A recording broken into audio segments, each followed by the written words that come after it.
Hello, and welcome to the Anomaly Presents podcast, the podcast about genre movies that inspired a genre film festival. That is the Anomaly Film Festival, held in Rochester, New York, this coming November 8th through the 12th. Do I have the dates right, podcastronauts? I'm pretty sure I'm on that. Yep, 5 days. 5 days, 5 years, 5 days, 5 times the fun. Get ready. At the Little Theater, possibly other stuff. We'll see. Keep an eye out on anomalyfilmfest.com for all the new information. Also on our socials at Anomaly Film Fest.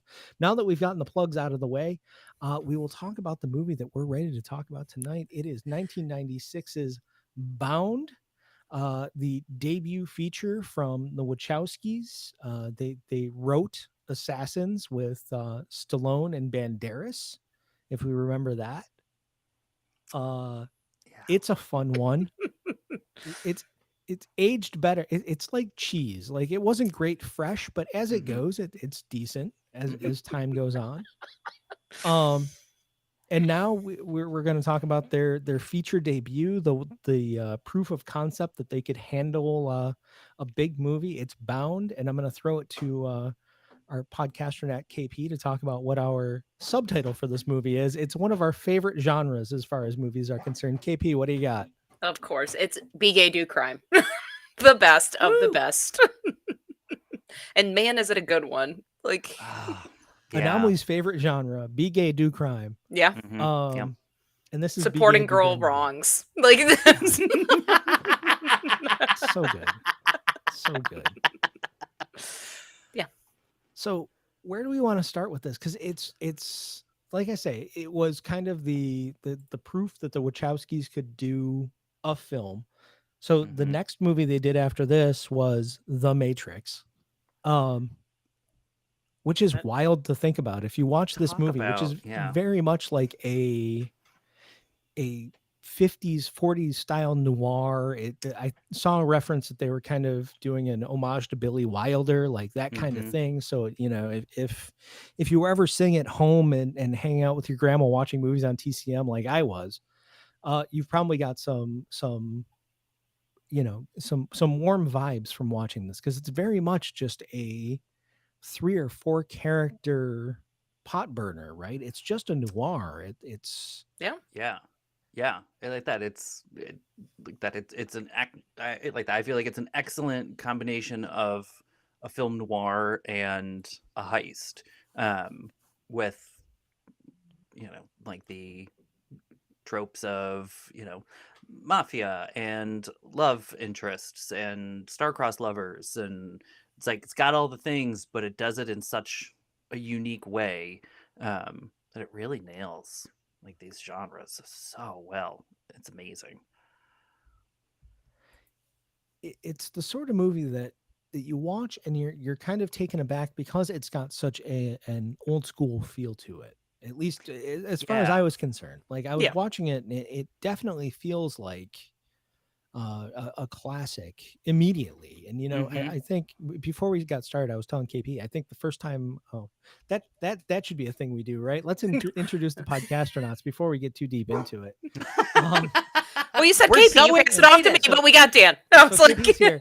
Dan is also here. Dan Howell. I've already been talking. We're warmed up. Yeah. They know who we are at this point. This is how excited we are about this film. We can't even introduce ourselves. So beside ourselves for talking about this. It's a classic. Like I said, I told KP, I don't think I've seen this for 20 years at least, because it was a big one amongst film nerds in the late 90s. Sure. It was the one that, like, when you wanted to impress your friends in film classes, you'd go and rent it from Blockbuster. And did you guys say Bound? No. Oh, weird. And it's interesting for you that, like, right, you saw it then, and like I didn't see it until I think in this past year. I was watching a lot of 90s queer films. Yeah, I mean, and The Handmaiden is a favorite, and like we said beforehand, it's a Be Gay Do Crime double feature I love is Bound and The Handmaiden, and so I didn't get the chance to do that this time, but I mean, like, it is a staple, like, queer film, but I feel like it's oftentimes not listed with, like, when I had started getting into things like this one never really came up, which blows my mind. Yeah. And I It think is weird, yeah.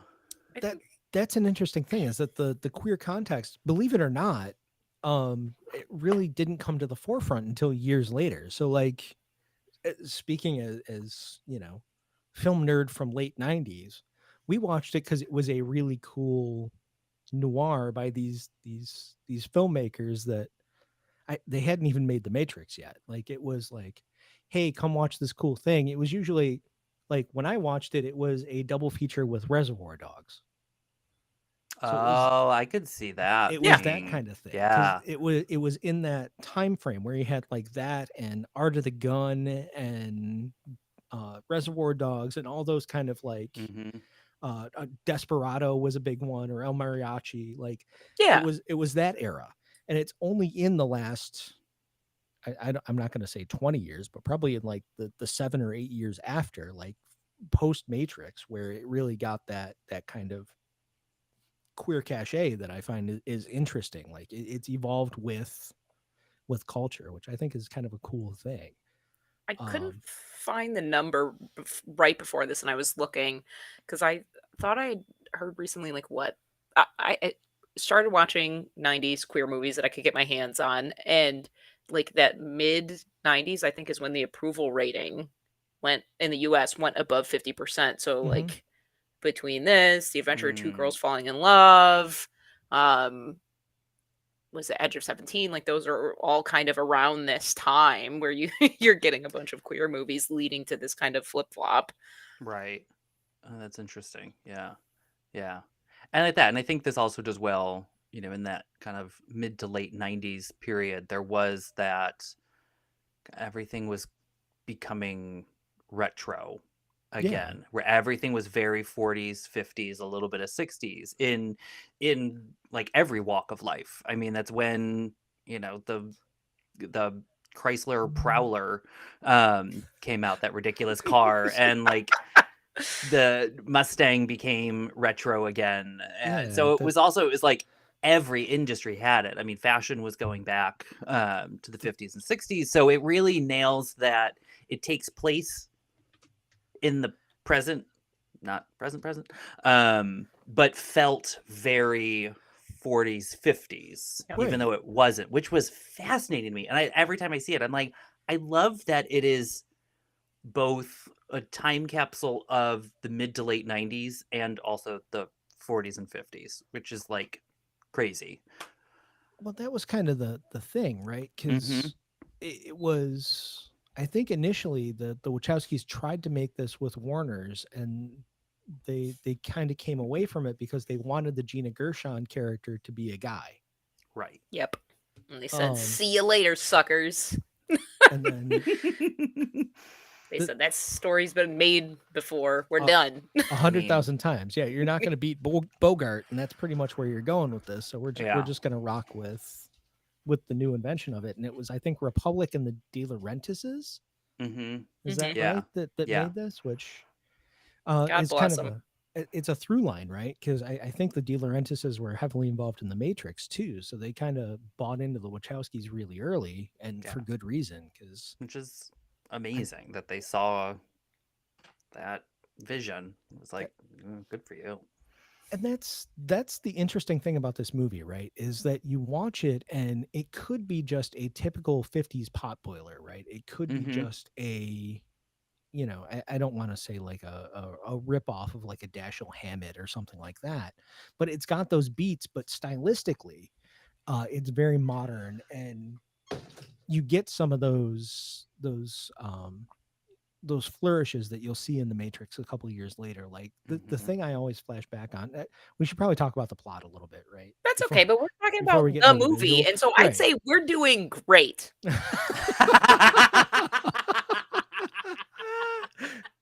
And I mean, honestly, that's the reference we have for this movie, right? Like we're 10 minutes in and we haven't actually discussed plot because there's so much other stuff that goes around it. Yes. It's I don't want to say the plot is secondary because it's not. It's actually a really, really good Oh, it's so good. heist, you Ugh. know? for it being essentially a three-hander, right? It's very little outside of Jennifer Tilly, Gina Gershon, and Joe Pantoliano. You don't really get a lot of other cast in there. So the three of them carry this hour and 50 minutes Hmm. wonderfully. But there's those visual flourishes that you see from the Wachowskis that you see to this day. I mean, the thing I think about the most when I think about this movie is that shot where, and this is halfway through the movie, it's a heist thing, but there's that shot where the camera follows the phone cord into Oh the wall. Yeah, and then gosh. is that when they're like meet at the wall? Because I That think of that one kind that Oh. of. this is the one right after. So it's a essentially a mafia heist thing. Jennifer Tilly's character is either dating or is a courtesan of the Joe Pantoliano character, who is a involved in the mafia in some kind of way. Gina Gershon's character is just released from jail, or from prison, and she is kind of a Handy woman. handy woman, just got the job out of prison working in this apartment building. And then, to put it lightly, Jennifer Tilly's character and Gina Gershon's characters hit it off pretty well. They, they they're That's pretty a they're fair pretty assessment. friendly. um Violet, okay, Jennifer Tilly. Violet sees in the elevator. She says, "I immediately can read you. I'm putting a pin in it. I'll be back once I'm done doing work." Yeah. Yeah. and we'll circle back to the phone thing in a minute, but that's kind of the thing I really found interesting about Jennifer Tilly's character, is that whole conversation they have, because they kind of put a pin in the fact that Jennifer Tilly, that's work. That, like, Yeah, Violet at which we one get point to has that later, where she's that like, whole "That's work," conversation. That's my but job. Yeah. yeah, I date this guy because that's what I do for a living. Like, that's not what Hmm. I really yeah. want to do in my personal life. Like, I think that like the queer dynamics are really kind of fleshed out in this. I mean, from the minute Violet sees Corky's tattoo, she knows what's up, yeah. Yeah. as And he for and doesn't for stop until she gets what she wants. right. And for a mainstream film in the mid 90s or mid to late 90s, that's mind blowing. That is Yeah. And I that think that's an amazing part is, we watch it now and it's like, oh yeah, it's a great story of these queer characters and they're doing what they want and they're doing, but this came out in 96. Like, holy crap. Like, it is amazing. Um that is a central part of the storyline for a film that came out in the 90s. Because you know uh it's not what was out there at the time. no, absolutely So not. it's like good for the Wachowskis for just It- going for it. Well, and I kind of similar to where Matt you mentioned, like they tried to go to Warner Brothers, and then they decided to not do that. Apparently, I was watching an interview right before we hopped on, and Jennifer Tilly said the journalist, who was an older woman, um, spent a lot of time asking about like the sex scene and the lesbian aspect of this between both Gina and Jennifer Tilly's interviews, but she asked how many takes they did of the sex scene. And what I thought was really interesting about that is it's um so apparently they only did like it was done in like a long take, and then the American version is different than the European version. Like the European version is of course the NC-17 version it's the in spicier of the America. two. Yeah. But what's kind of like the Wachowski sisters didn't want um Jennifer Tilly and Gina Gershon to be kind of like violated. They wanted to make them comfortable. And they also said that if the Wachowskis ever lost control of the movie, they didn't want a lot of footage that could be spliced together Hmm. to make it more graphic. Interesting. Yeah. Which is a testament to them, because again, this is late 90s. This is pre-transition. This was still, Yeah. um uh, they're the Wachowskis prior to their transition, and it's a fantastic thing to look at, because there is that sense of respect that you don't really see in a lot of these other movies. I mean, we talked about Tarantino for a hot second earlier. Um, do you think that would have happened with him at Of any course. point? It just would have been nothing but feet at the bottom, I hence was gonna the say Exactly. it. gratuitous foot shots. But Yeah, no, it would have been I think, pedicures for an you hour know, and 20 minutes. Sure. yeah, and oftentimes though, like even me mentioning like the handmaiden, like the sex scene and that is so divisive amongst queer women, as opposed to like I think with Bound, it seems like it's very universally like this is it, this is the scene. Are we love it, it's great, it's sexy, like and for erotic thriller, slam dunk. I know I miss erotic thrillers, but like this, slam dunk. Yeah.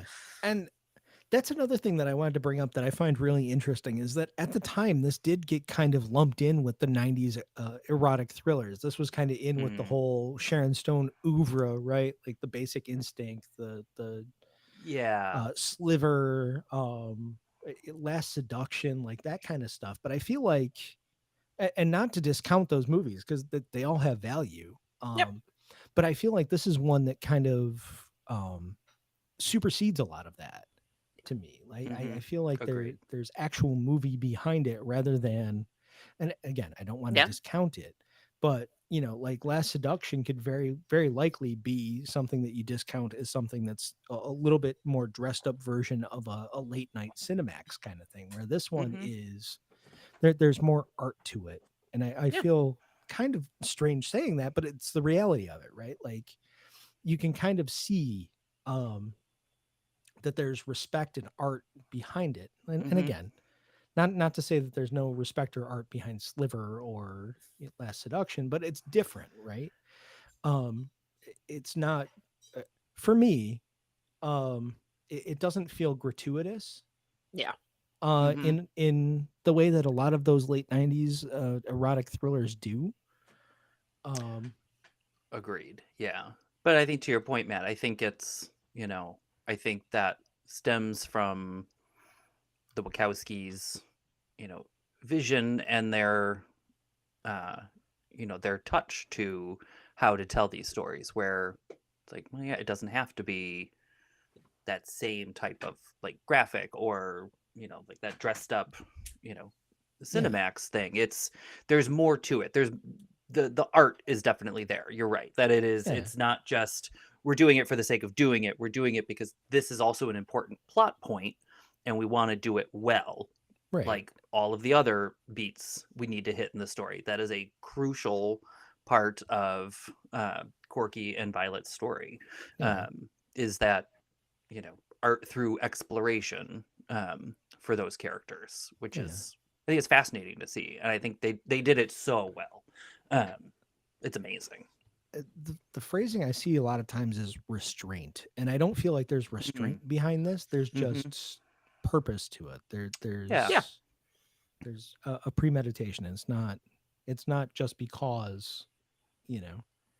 Yeah, It, we need nudity. We need yeah, Yeah, it's yeah. not skin for the sake of skin. It's It's not feeding into totals on somebody before they're watching a movie. It's this benefits the characters, and you learn more Mhm. about the characters through that, which Absolutely. Yeah. watching it in 2023, I find more interesting than when I watched it in, you know, 1997.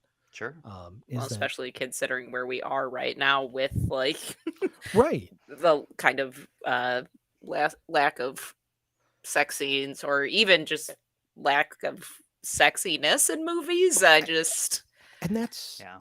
it's a good thing, and that's kind of what I want to the avenue I want to kind of pursue for a second, because that's kind of the evolution, right, of where these movies have gone, is that we've kind of gone to a bowdlerized or more sanitized version of film in 2023 than where we were in the late 90s, right?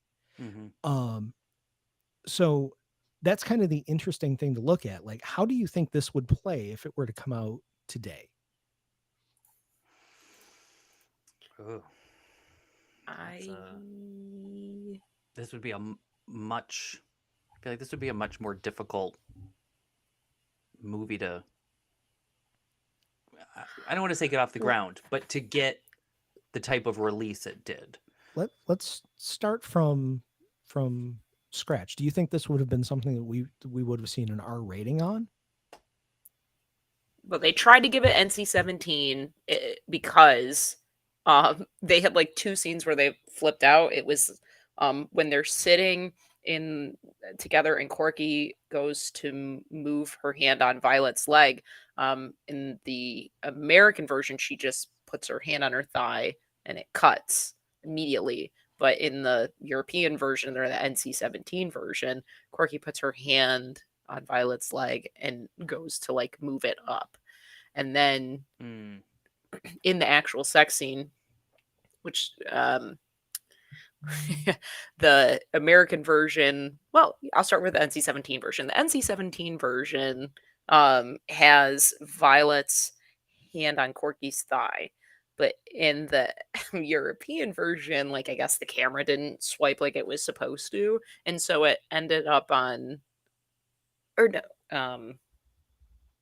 it ended up on like Corky's breast, and it's like, okay, so a breast is more acceptable than, and it goes back to that whole female pleasure thing and how like Boys Don't Cry was treated, and like sex scene in that, and it's just it's that whole weird double standard with the MPAA. But female pleasure in the trash. Oh yeah, absolutely. But I feel like because the three of us sat in a theater and watched Titan together. We did. And I hate to draw like a parallel. Why won't you let me forget? That popped up as a recommended film on whatever service it's on right now, and it was like, you might like Titan, and I was like, you're like, okay, it's a beautiful film. Okay, I was like, I did. I don't need to watch it again, but I did love it. There'll be a day when I revisit it. It ain't absolutely. Today. It's not ain't today. No, it's not. It's not popping up on a recommended list. Thank you. But I mean, as far as movies that have kind of gotten, I don't want to say mainstream because we definitely sit in a different level of what mainstream is and what isn't. Yeah. But I feel like as far as that's similar analog, right? Like to a certain point, the sexuality in Titan is about as close to what I would see in Bound or possibly oh gosh, what is the other movie I'm thinking of? KP. It's a few more vowels, just one little thing, and I'll help you. You've seen me help Vanessa. You've seen me help Vanessa. You saw it 100 times, Charlotte Rampling. Wait, why am I thinking of the right movie?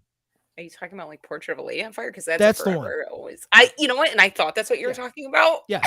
Before you even said. Yes. I knew you did. I knew you did. You were sending it through. After 5 years, we're all siblings at this point. Yeah, no, real.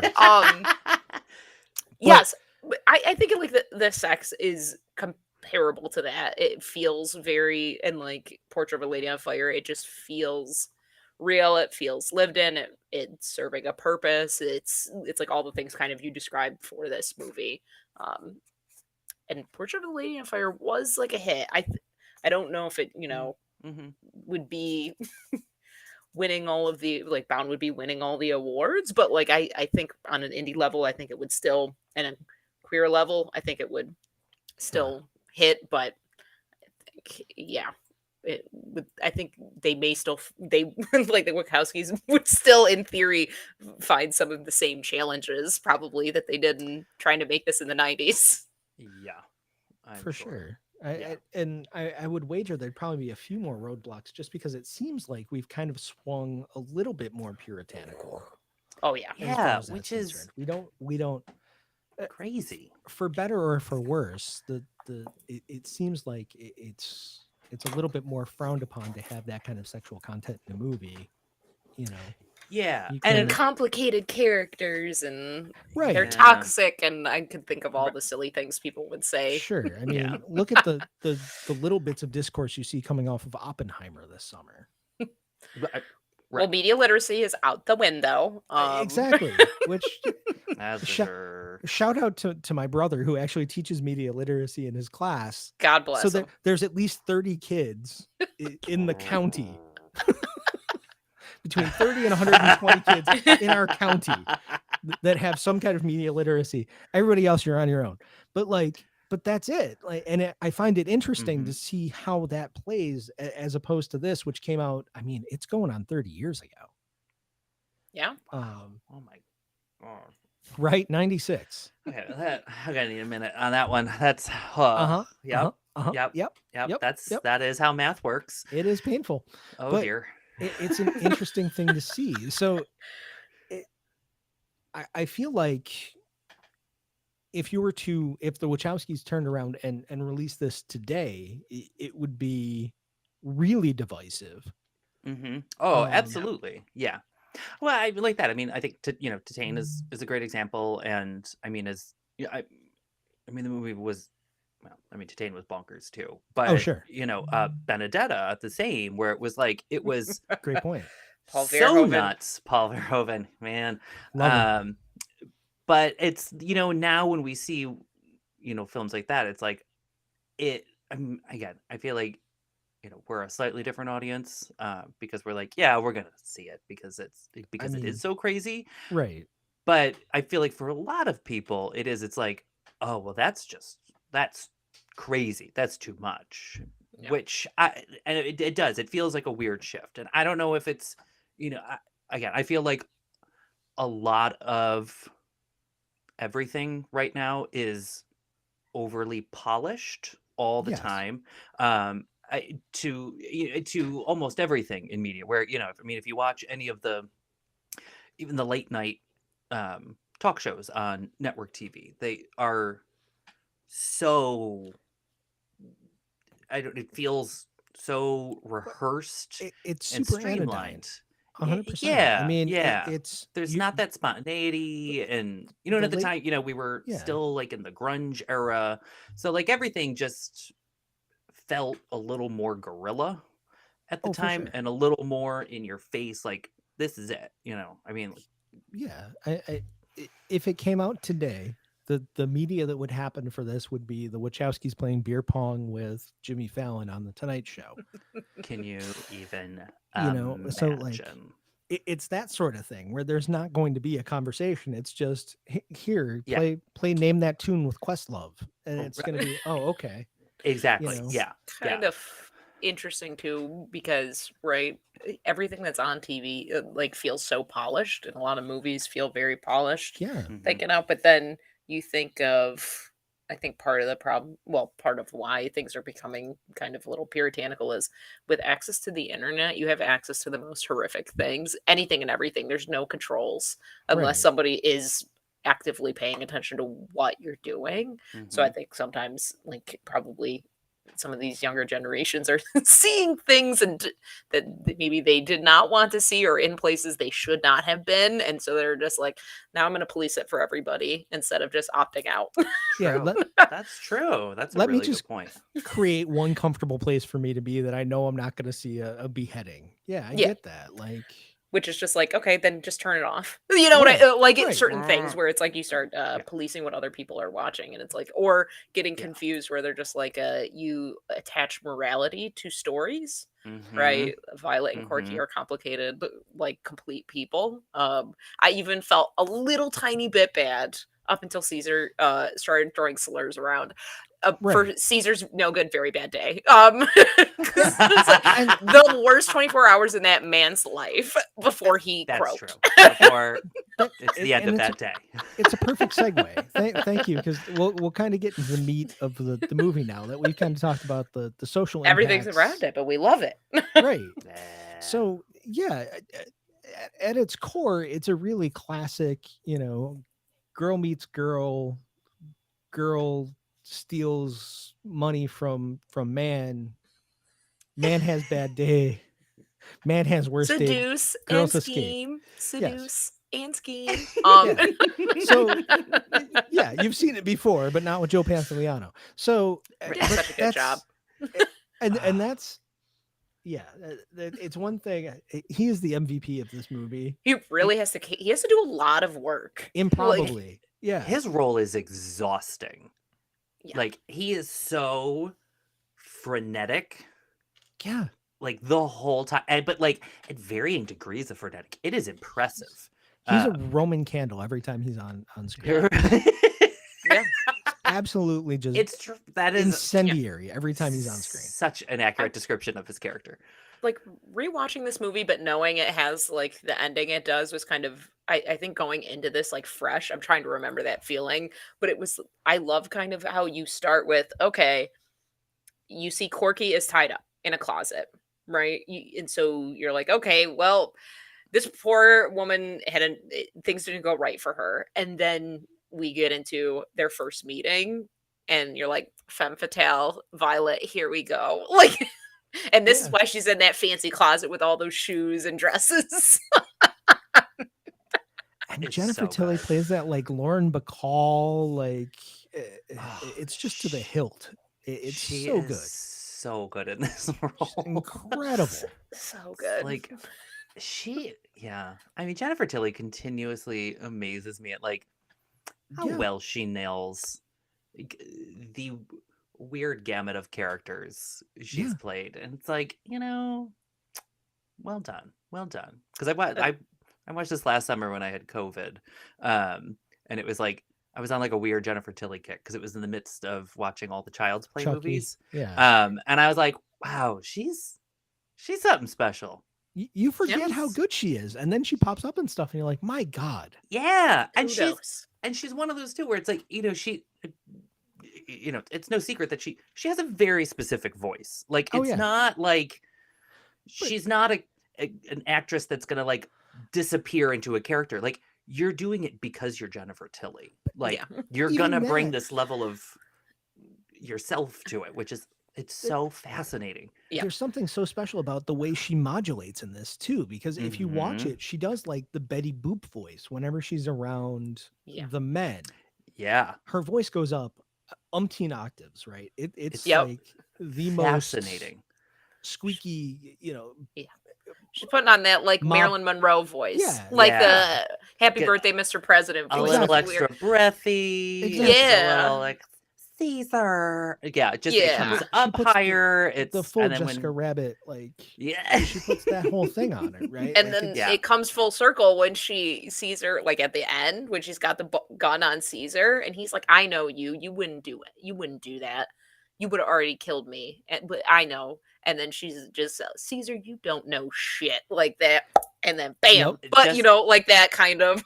yeah, that delivery. and it's such a flip, Ugh. and it's so great because you see who Violet is when she's Mhm. not playing the character of Vi, when she's not with Caesar, when she's not working, when she's off the clock. You see that with Corky. Yeah. And it's Which- such an incredible thing that it's so perfectly delineated. Like you can see when she's on the clock and when she's not, just by the timbre of her voice, which I think Mhm. is an incredible. It's so incredible good. character work. Yeah. Yeah. also- I like that. Just so good. Crushed it. Shout out to Gina Gershon because she had done Showgirls the year before. Yes, thank And you. so, yeah, I was like, and then she just does like this whole flip into a butch icon, which also, if this movie was made today, they would both be femme. Or or Violet would be femme and the other would be fudge. We would Mhm. not have the femme Yeah. butch iconic. That- We've gotten that was- so far away from that. That's I was gonna say that was a very Yeah. late '90s motif. But like shout out to her because like anytime I watch Showgirls though, I'm like, it's giving intense homoerotic. Like she Oh, for sure. but Crystal is a completely different character, and like Gina even said like for some of the character work she had to watch like a lot of old Marlon Brando kind of movies to get that cool stoic I don't care thing, because she said Yeah. Jennifer Tilly would flirt with me and I'd start playing coy, and I'm like, girl, me too, but like Yeah. like how could you not? But like she had to study what the boys were doing to like Yeah. It is and she said she spent a lot of time having fun in clubs. So Okay, Gina. and she said the most she learned though was they did pair her with a woman who had been released from prison for theft, so she got Oh, to do some learning from interesting. there. So Oh, that's very also cool. kudos to her because to play those two completely opposite ends of the spectrum, Yeah. lesbians Incredible. a year That's right. apart. Yeah, I didn't really think about them being a year apart. That is nuts. And thank you, because I couldn't remember which side Showgirls ended up on. I knew it was back to back, but I couldn't remember which side it was on. My brain was thinking about it and I had to look it up before this. Either way, incredibly impressive. And that was the vibe I got from her as I was watching it. I was like, that's a very like James Dean Sale Mineo Mm-hmm. vibe. Mhm. Like she's pulling in that perfect, 50s rebel without a cause kind of vibe with it, which Yeah. is Yep. it was great. Yep. Yeah. Yep. You know, Yep. that throwaway line when she's first in the bar and talking to the woman that's dating the cop, and she's like, when you're done with Cagney and Lacey, I'm like, that is such a badass line. Oh And my then just god. walks out. Yeah. Talk about a mic drop. Yeah. Ugh. Yeah. She really had like some really killer lines Tough in as this. nails. She's so good. Ugh. Even that like line she tried to pull, I guess, after they have sex, and she like tells Violet like what line she used to say to get girls, like, oh, redistributing wealth. I'm like, what a cool thing, somebody would say to Yeah. try to flirt with somebody, but So but Violet was running good. circles around her, let's be real. Oh yeah. No. Oh yeah. Violet for Yeah. sure the mastermind, which is so far beyond what you'd Yeah. anticipate. Not what you anticipate No. from the guy until you're like, wait a minute. No, that's 100% how it goes. Shy Yeah. butch, She's up front Yeah. femme, bam, coming in hot. yeah. She's like, I'm gonna need the attention. I'm gonna need everyone to just Also, focus here. yeah, Corky was probably just like, she's hot. I don't Mhm. want to get killed. And then immediately, like, the coffee, like the showing up with the coffee and the playing with all that shit. And then as soon as with the fake call for the earring, I was like, Mhm. she's hook, line, and sinker, girl. Amazing. Amazing. She knew exactly what she was doing. Yep. Oh, can you get my earring? Like it was just like just putting it on. She's listen. She knows how to work it. Yep. And then what happens? Oh, Caesar shows up Caesar, after they yeah. they kind of get hot and heavy, and then Caesar shows up and he's about to knock the heck out of Corky until the lights turn on and he realizes she's a woman. Oh, yeah, no worries. What a buffoon. No, What a yeah, what a everything's doof. fine. What could possibly happen? They're like, it's two ladies. That's not how it works. They're just Yep, palling yep, yep. around. They must be new best friends. How Yep. nice. You have a shopping buddy. Yep. Mhm. Yeah, the It's old so Doris Day dumb. vibe. Yeah. Yeah. Clown behavior. And then we have the sax music, even though there wasn't sax music. No, again, appreciate the restraint, because had it been Last Seduction, that would have been sax music. yeah. the loudest sax music. Yeah, exactly. It would have been Careless Whisper. Yeah, but I mean, with that, we see them kind of loosen up a little bit, like open up a little bit, because then Corky does tell Violet what she ended up in jail for. And then the next day, Corky has a pep in her step. Yeah, she seems to be pretty happy about the way life is going at Yeah. that particular juncture, doesn't she? Right until she gets to that door, and then there's a guy clamoring. He's clamoring to get in? What's his name? It was Shelly. I was Shelley? like, I thought Yeah. it was. Yeah. I kept wanting to say Shecky, and that's not right. Yep. Shelly's trying to get in to see Violet one last time before he hits the road jack, and Corky's good mood is immediately soured. Mhm. Yep. Mhm. Yeah. Yeah.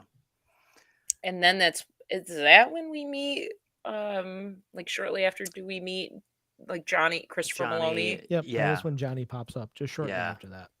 What a good job playing an absolute maniac. Yeah, complete psychopath, which Christopher Maloney is fantastic at playing complete psychopaths.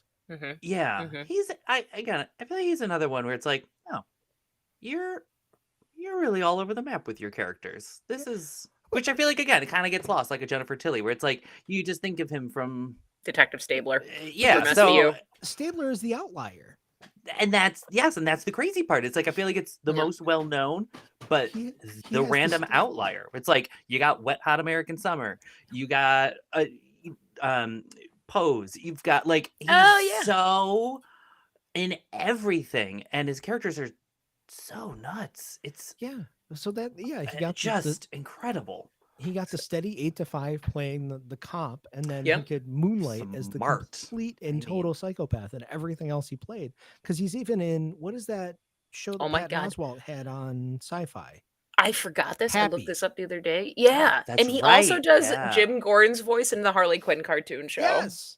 Yeah. Hmm. So everything else he does is completely just Yeah. He's just outside the having a good lines. time. It's Yeah. it's a blast. Like everything else he Ugh. does, and he just does the other thing like we all go to work every day. Right. Yep. Yeah, literally. You Yeah. know? Like that's his day job. Yeah. Fascinating. It's great. Yeah. I'll Yep. go work 8 to 5 as the cop so I can play the complete and total Right? maniac And everything in else. everything else. Which more power Brilliant. to you. Yeah. But Yeah, so then at that point, so Johnny shows up and they're beating the heck out of Shelly that's where in Shelley takes, yeah. Mhm. the bathroom, which good God, that was rough. That was But that's another point where I want to Brutal. kind of talk about the Wachowskis and how they shot that, because it's beautiful. Like You for can that is hear the it's weird muffled, part. right? And then you see like the toilet kind of. And We that's see it from it. Corky. We start it from kind of Corky's perspective. Yeah, Mhm. it starts from Corky's perspective on the other side of the wall, and then it cuts to in a very like Hitchcock kind of way. That was the vibe I got. I don't know if you guys did, but Yeah. like the vibe I got from Corky hearing it through the wall, and then it's not a cut to Shelley getting beaten. It's the blood drops into the toilet bowl, and Mhm. watching as you're hearing the commotion, you're just seeing the blood kind of spread in the water in the bowl, and it's like this really visceral thing. Like you Mhm. barely ever see Shelley. Yep. You see his face bounce off the bowl once, which I found out he did actually bounce his face off the bowl. He did get hurt on that. Oh, Goddamn. yikes. Sorry, dude. Yeah. Ooh. Yeah. So yeah, I have first time filmmakers. It happens. Um, but like the biggest gore you see is just when they take the finger Yeah. off with the pruners, right? Mhm. But you don't really get that for a lot of that. It's just the theater of the mind trying to just watch as you're hearing the commotion happening and them yelling at him while you're just seeing the drops in the bowl. And it's Yeah. just that I feel like is more visceral to me than seeing that finger get cut off. Yeah. Oh, and yeah. I like that. And I think it's such a good like that. I think it was so smart to set that in that type of bathroom where it is a very high-end apartment. Mhm. Like it's a really nice bathroom. Yeah. So for that to happen in there, I think it really makes it feel like it's that much more removed, which I Yeah, think because makes your mind be like, "Oh, this isn't like a gross apartment with like a disgusting bathroom where people get murdered all the time." It's like, "Oh, you're This is the really good at fancy. this?" Yeah, like yeah, you've probably done it's it, but you also have like professional cleaners it's Yeah, that the make fancy it high go rise away. apartment getting Yeah. taken care of. It's like, yeah, "Oh, that's stark Yep. white tile, intense." stark white Yeah. toilet, and it's just the blood on the stark white Mhm. just And it's sets it interesting off that to the we point that see yeah, that bathroom a lot in the movie. Like true. a surprising amount for Because a that's film one of that the takes walls place in that like connects 4 them. spaces. Yeah. Yeah, because that's one of those things that connects them. Like I think, which when Violet goes to bring the coffee over beforehand, Corky's like snaking the tub and is like covered in Mhm. grease and stuff, and then she comes over and she's all pristine. So there's kind of like those mirrored things. Because then, while Mhm. Shelly's getting his face beat in, right, and we then cut to Violet with the blender. Mm-hmm. Oh, yeah. Yep, yep. Yeah. Man. Ugh, So Wachowskis. yep. So we know business and not just the sex work kind is happening in this like in this apartment. I wonder It's if it's full commercial service, space. Dear yeah. God. Oh, Okay, so then Violet tries to tell Caesar she's leaving. He ain't having it. Mhm. And then I may have missed something, but then after that, Violet goes to Corky. Oh, because didn't the who tells her to leave? Is it that Mickey? was N- Was n- that Mickey that tells her to leave? well, I- Corky kind of coaches her through leaving, doesn't she? No, Oh, so you're right. You're right. You're right. to leave But it's to leave Mickey, the right? Leave the apartment. apartment. Yeah, Yeah. Yeah. Mickey's like Yeah. because Caesar tells her that she has to She stay. has to Where stay. he's like, it's Right. affecting me too. Yeah. Die. Oh, like, Yeah. But I not to connect dots, like, Yeah. we set this cone up 25 minutes ago, but this is where you get that shot of the telephone line, which I Oh, think is okay. almost aped in the Matrix, where and this is the Mhm. fun thing, is that Violet calls Corky in the adjacent apartment, and the camera follows the phone line into the wall and then through the wall and the Then line comes up out. into the phone. And the part that always gets me about it, and it's so genius to me, is that there's a little coil in the phone cord, and the Mhm. camera follows the coil. I don't know if you saw it, but it's just so it's It's chef's a little kiss. detail too, Yeah. where It's it's one of like, those Yeah. things where they didn't have to do it, but Yeah. it's just a little curly cue, and the camera Yeah. travels the arc of the curly cue, which Bill Pope is a genius. Like that's Cinema. Oh my gosh. yeah. Well, shout out to our yeah. I- It's Bill Pope is the guy that shot The Matrix, shot Scott Pilgrim, a An billion icon, things, a an favor of ours, absolute icon. clearly. Absolutely. But this is one of those things where it was Bill Pope got the job because he's like, yeah, I know some guys that'll do this cheap. Mm. Because I think this whole movie only cost $6 million. It's I dead cheap. think so. Yeah. But yeah, it's just this little tiny thing, Yeah. but you can see where it's this little camera move that you will see 3 years later evolve In the into Matrix. the Matrix. Yeah. Like Yeah. it's It's that kind insane. of vibe, It's Yeah. it's like following the fuse of dynamite. Yeah. Yeah. And that's exactly what it is, because that's the Yeah. inciting event, right? She picks up Yep. the Yep. phone and calls, and they're following the fuse like a Looney Tunes cartoon, Yeah. Yep. right down Listen, to when Wile E. Corky picks Coyote up the is my phone. favorite. Yes, and that's exactly what it is. As soon as Corky picks up the phone, that's the dynamite exploding. That's Yeah. everything Yeah, kicking she's off. getting the Just dynamite right in her the face. phone Yep. exploding. Yeah, Yeah. it's just powder burns for the next Yeah. 45 Yep. minutes. Yeah. Yep. Dust clears and is Gina Gershon with What? powder all over her face. And then what? The two of them have a discussion where they kind of come clean to each other, right? They're kind of arguing Yep. because they're not seeing eye to eye. Corky's like, we're not the same type of person, which I think we've been seeing mirrors of, right? Yeah. Corky's, working class, out of Mhm. prison. It appears like Violet is, living the high life and being manipulative, but she's working. That's where I think that's where she says that, I think, in this Yeah. section, right? And I then think so. Yeah. Violet brings up stealing the $2 million, and now, right, we're kind of flashing back to that first scene where we saw Corky tied up, so we know this is going to be the plan that gets her Yep. stuck like that. And they have a conversation about do they have a conversation about trust now, or when they walk through the plan? I think it's when they walk through the plan. I think it's the When they walk through the walkthrough. plan, Yeah. Yeah, because she says, Yep. I have to, how do I know that you're going to leave the money? And then she says, how do I know you're going to come back with the liquor? Like, with the scotch, yeah. which the scotch, how do I know? Yeah. Oh, and that's where, now it's kind of, we get cuts, right? Caesar comes busting in the door with the bloody Mhm. money. Mm-hmm. He's covered. Yeah. And then that's the start of Caesar's no good, very bad day. Yep. Uh-huh. And then we're following, right, the discussion of the plan of how this heist is going to take place. This is where it goes Which- very Reservoir Dogs, where it's like the quick cuts and just kind of, or Yes. later on, hi Aaron, we love you. It turns into the Ocean's 11 kind of Mhm. cutting Mhm. together through what will eventually hopefully be the heist. Mm-hmm. Yeah. Which is, I mean, it's in my Letterboxd review. But explaining a heist while showing the heist is one of my favorite things ever. It's so Like, good. Talk to me like I'm 5. Talk to me like I'm 5. It's just Yep. like, And I'm like, But I I eat don't it want up to hear every your time. plan and then watch it. I want it all at once. I want, chef's you kiss. know, my Lucky Charms with frosting on it. I want everything at the same time. Every bite It's- needs to have the yeah. marshmallow and the Show It's- and tell. Why are we fucking around? yeah. It's a movie. You can do both. Right. But also, like, we're seeing now, right, how stressed Caesar is, right? And, Oh, like, how sure. this can now Yeah. turn into a disaster. Because this man has to wash the money. We know he's been up all night in his little polka dot boxers, ironing every single bill and counting it all. So we know already. Such a great moment. The only thing that was missing was hearts on the boxers.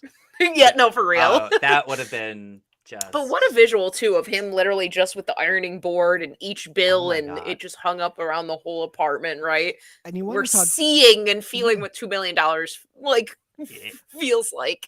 And you It want to makes it talk feel about like great so dialogue. much. When Violet says he's got the bills hanging around the apartment like leaves. I'm like, Yeah. oh my Mhm. god, Yep. so evocative, just nails Yep. it. Ugh. So apparently I didn't write down what their plan was. I just wrote, understandably, the plan goes tits up. So the plan is Plan is, as I recall, drop this. She drops. Vi- Well, they're coming to pick up the money, and by they I mean Gino, who's the big boss. Gino and Johnny, his son, are coming to Mhm. pick up the money. Yep. Gino drinks scotch. Mhm. So the plan is, Give him the while scotch. Give Caesar's him the money. yep, while Caesar's in the shower, Yep. Violet's gonna grab the bottle of scotch and drop it on the floor, giving her the excuse to leave. Yep. Mhm. At which point Corky comes in, Yep. sneaks into the Breaks. office. Uses her earring lockpick to break into the suitcase. Which, how fucking cool Love it. Like, are those and you know what I earrings? mean? That's like the apparently the butch So equivalent, good. because the femme equivalent would Yeah. be like pulling the bobby pin from their Yeah. hair. Oh, it The totally would have chopstick been. or whatever. Like, Yeah. It's No, she just said, I got my earring. Yep. Yeah. Okay. So she pulls it from there and she swaps the money out with newspaper. Yep. Yep. This is not her first rodeo. Oh, we know that right? They did have the discussion about trust and that Corky's been betrayed before. Right. So we Yeah, there also was a don't tart we don't know rise. going into this if either one of them will trust the other. Right. Yep. Okay. So now she swapped out the money. Did she waits until Violet gets back to go back into the other apartment, and then she puts the money in paint buckets, right? Right. Yep. Well, in bags, in paint In buckets. bags and buckets. Okay. And then Violet comes back and she tells Caesar that she saw Johnny. Well, she said, Johnny. "Oh, did they already come in and I missed them?" Yep. Because she's got to sell it. And Yeah. she's an award-winning actress. So, of course, she's going to... She said, and action. And she sells the shit out of it. She makes it seem like Johnny came and stole the money while Caesar was in the shower. She almost fucks it up. Yeah. Because Yeah. she says Gino's there. Yep. And then Caesar calls her out on that because Gino's flight's not landing. And she's like, oh, no, I didn't see him. Yep. Which, good for him. Well, good that he was so distraught that he couldn't really, pull at the straws there. But Yep. He couldn't connect the dots. yeah, Nope. she almost fucks it up. Yep. And then what? He's freaking out. She tries to convince them to run. Is that Yes. what she She tries to convince them to run? And tries he's to like, convince him to run, and then he says, no, I have to stay and fight because if I run, they'll assume I did it, which Yeah. is exactly what they wanted. Mm-hmm. Okay. So he stays, and then she has to stay. Yep. And then what? We get Gino and Johnny show up. Yep. Well, Corky tries to talk her into plan B, which is talk Caesar into the fact that you have to go because you can't take it. You don't want to be there for whatever happens Yep. when Right. they show up and realize the money's not there. Yeah. Yeah. And then they show up. And No such luck. here they are. Wah, wah. And so this is where Caesar really starts to lose his marbles, and he puts the suitcase down and he basically threatens Johnny, and he says, Johnny says, I need the key to get this open. And he says, open it how you opened it before. It's like, what? It's so good. Oh my god. It's so intense. How did he think this was gonna go? Yeah, exactly. How is this going to work out for him? Terrible. Oh So what? He pulls out the gun. Caesar pulls out a gun and he shoots Johnny, almost shoots his nuts off. He shoots the chair. Mhm. Yep. Mhm. And then Gino gets up and tries to patiently talk him down. Yeah. And then I just like that shot where he takes the breath and you realize he's made the decision and he pulls the trigger, blows Gino away, and then lights my up God. Johnny. Yep. It's just bananas. Like, Yeah. oh buddy. There's no turning back now. You're gone. This is it. Stop! You did it. This Point of is no return. oh god. Yeah, things just got real bad. For all of us here now. Now Uh-huh. you're just screwed. Okay, so now we gotta clean up. Right? Is that what ends up happening? He starts freaking out. Mhm. He's like, Yep. okay, Yeah, the they cops gotta are going to be like called, right? the So Yep. they, There's oh no my Warner god. Wolf in this situation. We're gonna have to do it ourselves. yep. Mhm. So he puts the bodies, which kind of reminds me of Clue. He puts the bodies in the tub. Yeah. The first time I saw it, I Mhm. was like, what weird thing is he going to do? He moves the picture frame that had been shot because there's a hole in the wall, puts the Yeah. lamp in front of that. He puts a carpet out, I think, like from his study to he gets Yep. everything Yeah, clean so that when the police yeah. show up and he puts on Oh my is it god. Night of the Living Dead? Yeah, I think it is. Yeah. If I Yeah, and he remember Yeah. right. Yeah. has it really Like loud, so by the time the cranks it. cops yep. Oh, and Violet basically says, like she stalls the cops as best she can, and then, let him in, and they give him the whole, "Oh, I have a hearing aid, the TV was really loud," and you get that really tense moment where the cop uses the bathroom, but he doesn't notice anything, Classic cop. Uh and they say, "Next time, just keep batteries on hand for the hearing aid," and they go about their business, okay? But how is Violet gonna get out of this? She's stuck with a madman. mhm. Yeah. That apartment rearranging scene is so anxiety inducing. It's so Like it is. he's so out of his mind and it's just uh, watching a psychopath rearrange furniture Yeah. Just Yeah. tossing the room. yeah, someone who Yep. has established their character as like everything has to be a certain way Yep. and now no holds barred, uh do Yeah, whatever because you when got they to get to do.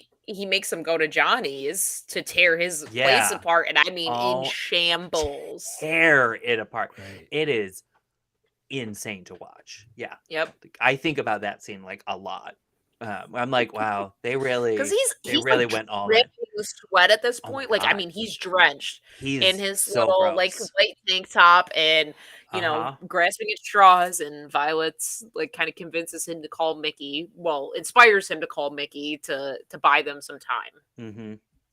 So now we go back to their apartment, right? I Mm-hmm. think is what happens. Mhm.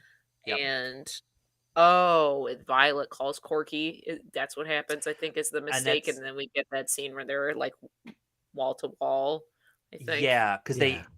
he, yeah, yes, yeah, He when like it's wall takes to a wall. breather and 'Cause then, he, yeah. So yeah, stupid. they go, yeah, they're like you have a nice apartment, but the walls aren't thick. Like, come on. We Yeah. know this. We've We've established established this that. more than once. Yes, this is not a Corky surprise should to know anybody. better. Yeah. Like, They have their lesbian love confession, basically, and yeah. Caesar walks in and catches Violet hanging up the phone. So now we're Mhm. screwed. Who you talking to, Vi? Yep, and he picks up Yeah. the phone and he does the redial. Oh Redial. god. Uh, And Corky's too dumb to realize immediately The scourge that of the she 90s. should have. Yeah, right. You redial. Oh Star god. 69. Oh no. Yep. man. Too stupid to unplug the phone or leave it off the Mhm. hook until it's too late, and he realizes they're over there, and he goes over there and clobbers her, kind of, or Mhm. Is he oh no, he ties up Violet. ties Corky up? goes over Right. there trying to Yeah. play hero, Right. and then Yeah, gets that's knocked how they cold and tied up. end up in Violet's closet. Yeah. Yep, yep. And now Ugh. we've ended up where we started. Which I also love. Like, Yep. It's such a good way to tie it all back together. Oh god. It's Yes. just for a moment. This movie runs 108 minutes. yeah, that's the thing. It's 108 minutes. Like, Yeah. so much happens. Yeah, because I feel like their whole meeting, like that's a little like their whole meeting and that little romance kind of focus, right? Is its own section. That's like Yeah. part A. Yeah.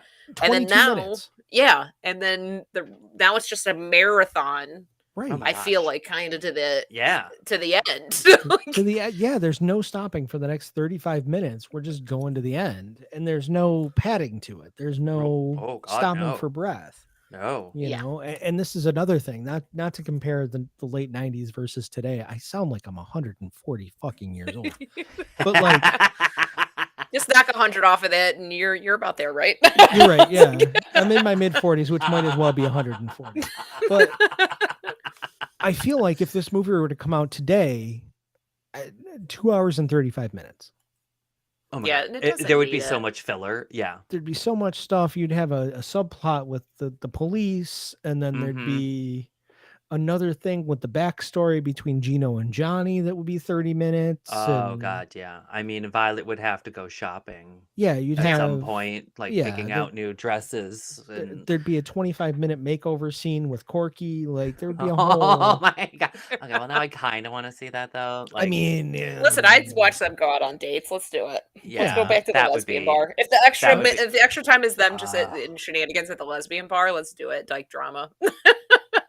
And yes, you are correct. It is the crime yes. thriller by the Yes. Wachowskis. thank Not you, Celador. Yes, this is the 96 crime thriller with the Wachowskis, and it's not the Charisma Carpenter one. We'll put a pin in that. Maybe we'll come back for Mhm. Charisma Carpenter another day. But today it's Jennifer Tilly, Gina Gershon, and Joey Pants. Yep. And okay, so now they all got tied up. We're back technically where we Mhm. started at the beginning of the movie, and now they need to get out of this, right? Yep.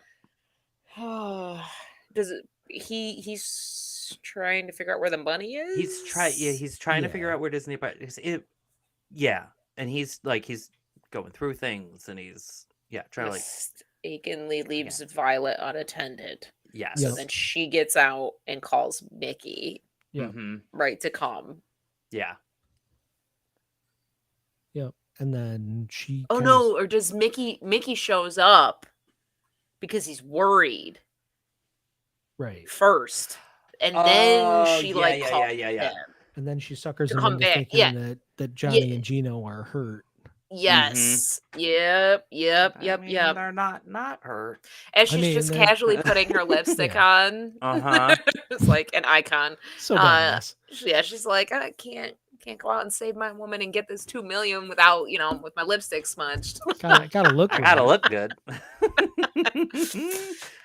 So yes, oh god, and the way she starts talking to him there is also like a reflection of how like her voice kind of, because she talks to him like he's a moron. Yeah, like, that's where it flips. She's Yep. no longer Betty Boop. This is now Violet Yeah. taking agency for herself. Mhm. she said, "Be gay, do crime." We're doing And the that- crime right yeah, now. This is the full on. I am changed. Be gay, do crime. Yeah. She's like, got the gay part down. Yeah. Let's finish this crime. Sucks to Yep. be Caesar. I'm gonna go find Corky and we're gonna get out of here. Uh-huh. Yep. So she negotiates half the money, right, or something like that. Yeah, something. With him. Yeah. She negotiates half the money with him. And then I think Corky gets out too. Mickey leaves and like Corky gets out and tries to brain Caesar with the fire extinguisher. Yeah. Yeah. Did not work. No, he kind of turned that back around on her. Yeah. Yeah, and then she does and that's where he gets shot in the white paint. Yep. Right. Yep. So good. Oh, Yep. visuals in this are God. just And that's so there's beautiful. the blood on the white is just the motif that continues going. It's so good. Yeah, Yep. they really make that happen. And there's other stuff in there like the kind of overhead stuff where you're seeing kind of like almost like the vertigo turns and it's, Mhm. yeah, like for this to be somebody's first feature, it's incredible. But Yeah. The girls crush it. My goodness. Like God, they're so good. Oh my God, they are. I'd argue Jesus. not a bad movie in the lot. They just destroy every single one. everyone. Yeah. Man. Oh yeah, and then what? They ride off into space. Yeah. Oh, and she manipulates Mickey right at the end there. Yeah. She like Mhm. plays the damsel in distress like one last time, Yeah. and she gives him a little she gives him a little goodbye kiss, and he looked too stunned to speak, which also me too, bud. Like Yeah, no kidding. Same I'm though. Yeah. I'm concerned about anybody that gets that and like, oh no, I'm good. Like, Be no. like, That's oh, meh. so it made me think actually of that Chucky documentary we showed Yeah. because I remember distinctly they interviewed Jennifer Tilly and she explains that she gave, and I'm forgetting her name right now, but she gave the girl a really bad kiss and she was like, I want to redo. Just like, hold on. If you want to see that, it's Yep. called Living with Chucky. It's on Yes. Screenbox right now. So check that out. It's well worth it. Mm-hmm. Yeah, Yeah, that's a good one. Allison, Dawn. Oh no, Fiona Dourif. That's who. Like you say, When she Fiona, right? Yeah. Yeah, because she was Chucky Charles, Yeah. so she gives her a kiss, and she's like, "It was really bad, and I want a chance to redo it." So, I mean, As an aside, somebody just joined and said they just got out of the Six String Samurai showing down at the Little. That was Oh, Mona's pick for awesome. this month, and I'm a little jealous because I love Six String Samurai. I would have loved to have Yeah. seen that in the theater, but you know, I had to hang out with my friends and talk about Bound, which gotta talk about bounds. yeah. But if you haven't seen it, Six String Samurai, it showed at the Little tonight. Watch it at home if you haven't seen it before. It's wonderful. Mhm. It's a Awesome. good time. I think Vinegar Syndrome just put out a really, really nice Blu-ray version of it. Oh, nice. So Our check that best out. buds from New York Ninja. Our buddies at Vinegar Syndrome Right. still putting out the heat. So Yeah. happy to get emails from them every time. They're like, "Here's the new releases," and I was like, "Oh no!" Add it to the cart. Yeah. Not You're like, not to Lord, get- save me. When am I getting paid? You're just looking at the calendar. Man, they put those sales up, and I buy some outlandish shit. Like this last time, it was a dystopian Polish sci-fi quadrilogy. So I have a four disc set of these like I mean, dystopian sci-fi coming from Poland that's basically an allegory of communist rule that I haven't watched yet, but I'm very excited about. if you're gonna do it, you gotta The do it. apocalypse Nice. technology. Actually, I Yeah. think it's 5. It's great. I'm super excited about it.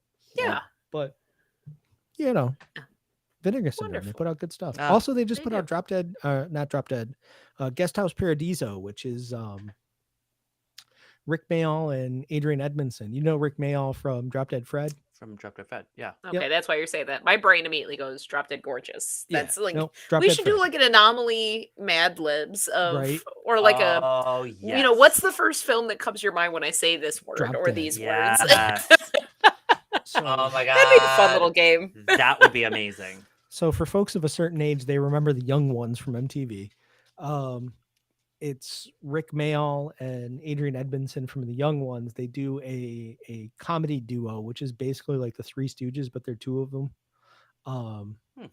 And it's just constant, really violent slapstick, and they're trying to run a bed and breakfast. Oh god. It's hysterical. One of the guests is Simon Pegg before he was Simon Pegg. Oh my gosh. I think Love Bill Nye pops up in it. it. It's wonderful. It's so much fun. It's Oh, very that's stupid. Like fantastic. Adrian Edmondson's character's name is Eddie Hitler. So that'll tell you the level of comedy that we're going I for. think I close my eyes and I know what the cover of this movie looks like. I bought not to get too derailed, but I bought a Region 2 DVD player years ago so I could watch this movie and also buy the DVD box set of Spaced. I mean, Spaced is so good. God, I love Spaced. I Mhm. think it's on Tubi, Yeah. and if you haven't watched it, watch it because it's Oh, unbelievable. man. yeah, y'all I get just on like that. I think of that like part where I mean there's lots of good moments, but like that part where they're like the two of them are arguing, but it's like like the Tekken match is Yes! happening with Yes! Paul and Nina between them. It's And so then good. when she wins the argument, she does Nina's little victory move. Yes. I'm doing the move for those of you who either A are watching on Twitch and have not have no clue and or people who are just listening. This is So Spaced for context is Edgar Wright, Nick Frost, and Simon Pegg before they made the Cornetto movies. They had God. along with Jessica Stevenson. I don't want to shortchange her because she's a huge part of it. She's I think she is the so co-writer and good. she is incredible in it. Yeah. But I want to say it's on one of the streaming services, Tubi probably. I think I saw it on Tubi the But other if you day. haven't Yeah. seen it, check it out because it is. If you like Anomaly, it is 100% up your wheelhouse. It Mhm. is. It's perfect. Oh, yeah. Also, it's Um, like the awesome like fan fiction like romance vibes of like yeah. we're faking a relationship to get into this apartment. Mm-hmm. Listen, Uh, you know I love a fake just relationship, Yeah. which unfortunately for Bound, no fanfic. I'm sure in the 90s Hmm. some Gen X lesbians Hmm. have a bunch of zines with them in it. But you know Yeah. I what? guarantee it. And Say. there were some creeps that did not miss an episode of the Howard Stern show that also had fanfic. Mm, Um, yeah, but we don't Yeah. want to talk about them. gross. Yeah. Yep. So But I yes, think we've gotten just about to the end here. they drive off in the sunset Yeah. together, and Yeah. my Violet, They got their goodness, Violet kills cash. Caesar you and They got their like pickup. God willing, because after that, how long did it take before we got another happy queer lesbian Oh my couple or God. sapphic couple? I feel like we're Um, still waiting, KP. oh, you know what? I try to. It makes me think of actually the first time I saw a Portrait of a Lady on Fire. I saw it at Image Out and at the Dryden, and I just remember just being so tense the entire movie, the entire time, and then I got to relax. And then at the Little, they did a screening after the film was released, like theatrically, and I Mhm. just remember being able to enjoy it so much more because I knew Uh, how it ended, and there was like yeah. that relief. Right. It's exhausting. I feel like every time I watch a queer film, it's like, oh God, I gotta. Thank God. Yeah, but like, Mhm. Yeah. oh, I should watch it again, knowing that like I can Yeah. exhale. Knowing it's not going to be the tragic ending that you 100% expect it I to have be. Yeah. been bamboozled so many times. It's the worst. I- Yeah. It's compounded by the fact that this was made in the 90s, so it's almost guaranteed it's going to end poorly. Yeah. Because like, But if we all remember, like Clerks, the original ending was Dante dying, and that was 2 years before this. True. so 3 I'm years doing a before this. little mathing here. So 2 years before this, the incredibly true adventure of two girls in love, and that stars Laura Holloman for any queer women out there, Tina from the L Word, and that was like a little teen rom com that I would say ends happy, and then we get Bound, and then I think it's just a cluster cuss, And then nothing for 30 years. well, you get And they're like, all right, that's enough. That's you enough. get, which I think came out okay. So I'm doing like some IMDbing here. Saving Face you get in 2004, which is a favorite of mine. But even thinking, oh, and you got I haven't watched it, but Chutney Popcorn I've heard good things about, and I think has a solid ending. But that came out in 1999, so I don't like. I don't know. Maybe in the mid 2000s, I feel like when gay was a this is so gay, everything's so gay. I think we kind of Yeah, rolled it Mhm. back again before progressing, and now we're tumbling back Yeah. down that hill.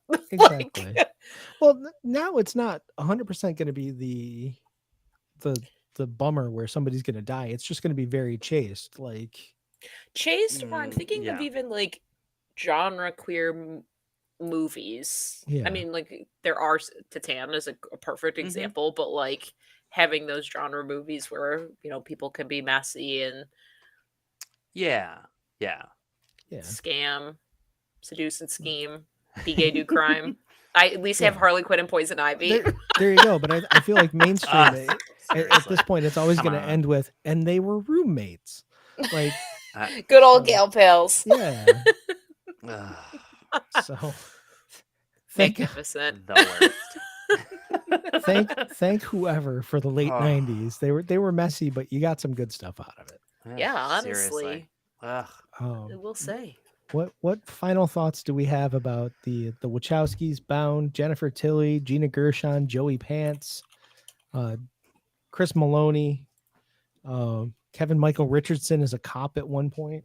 I saw that. I was like, uh, he is in literally everything. Like his name just constantly pops up, and I'm like, oh yeah, you're a voice actor in this. Oh, you're in the background of that. Oh, you were a big character in this. Like, when is he not working on something? It is mind Oh blowing. wow.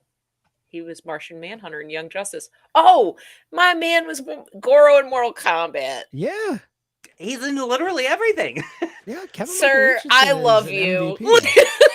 Yeah, his IMDb list is bonkers. 587. Yeah, Word. because he He's does. an Invincible. This man is booked and busy. Yeah, And he needs to stay booked. So why don't he you does. pay these actors? Yeah. Right, let's get them back to And work, voice y'all. the animation and the voice Oh, actors too are got it even, they're like another subsect where it's very bad yeah, and treated it's even awful. worse. Yeah, and he is My a voice actor goodness. in like everything. Everything. Yeah. Everything. If you go see anything that's got any kind of animation, you're gonna hear Kevin Michael Williamson, and good, What an because he's incredible. icon. Oh, I love him. I get excited every time my kid is watching something and his voice pops up. I'm like, hey, You'd it's be you. like, oh, hey, there he is. There he Yeah. is. Yes. Yeah. Yes. It's him and the guy that plays Master Shake. Anytime those two dudes pop up, Oh my god, Oh, seriously. Master Shake.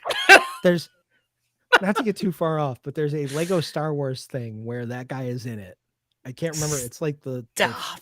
free something society or something like that. I will look it up. It's on because And I he plays a hut.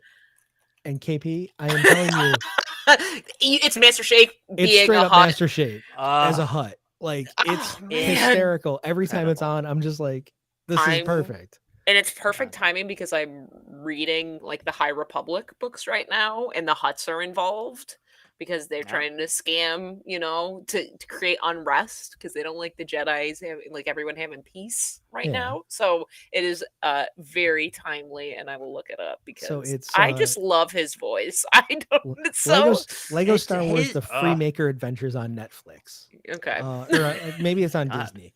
But yeah, so Kevin Michael Richardson is Jabba.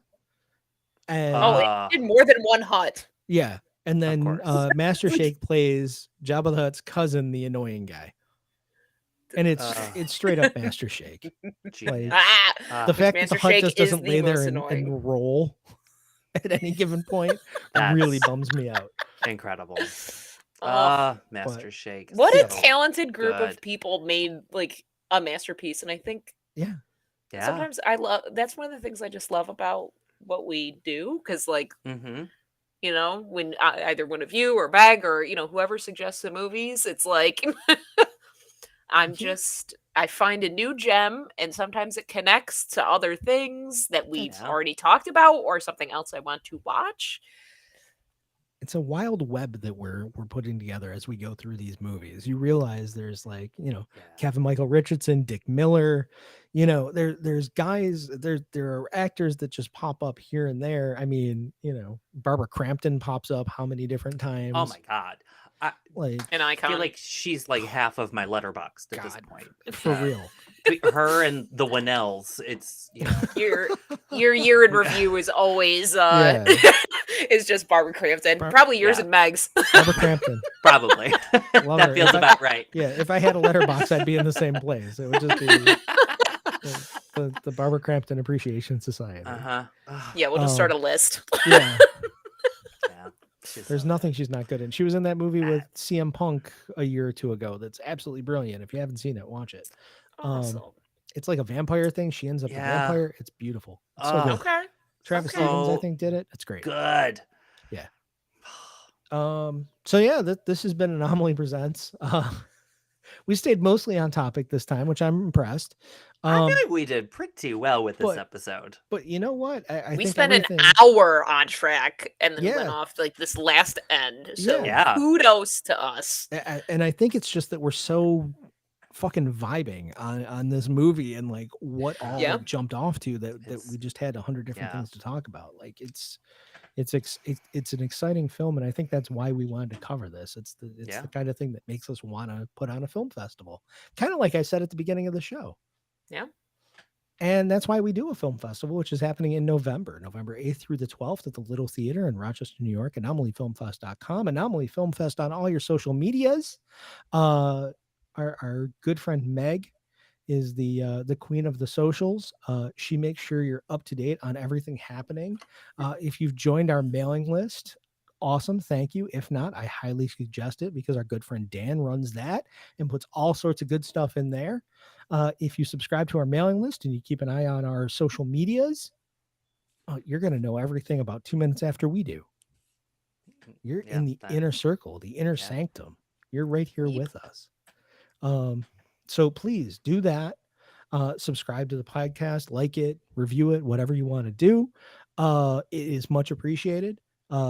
We love you checking out the show, and we'd love to see you in person. We've got so many events coming up.